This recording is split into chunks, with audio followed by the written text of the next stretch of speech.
আজকে আমরা একটা দারুণ ইংরেজি শব্দ শিখব, রুমিনেট। তো চলুন শুরু করা যাক।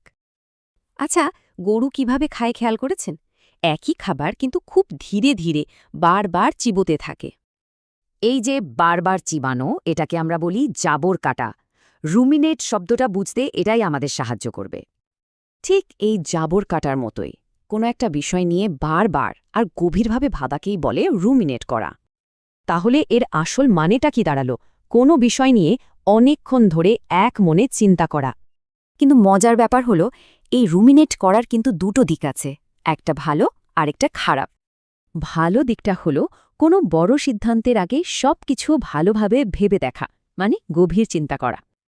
আর খারাপ দিকটা হলো একটাই চিন্তা, বিশেষ করে কোনো খারাপ চিন্তা মাথায় শুধু ঘোরাফেরা করা।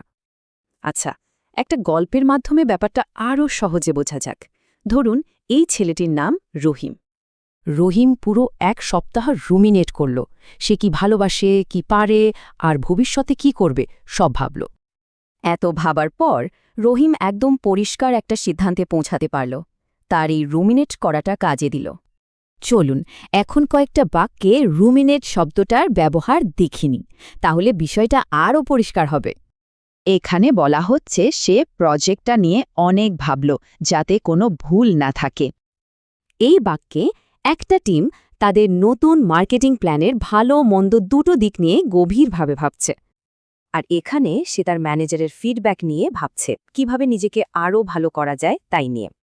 তাহলে মূল কথাটা হলো, রুমিনেট মানে গরুর জাবর কাটার মতো করেই ভাবা। এটা ভালোও হতে পারে, খারাপও। এবার ভাবুন তো, জীবনের এমন কোনো গুরুত্বপূর্ণ সিদ্ধান্ত আছে যেটা নিয়ে একটু রুমিনেট করা দরকার?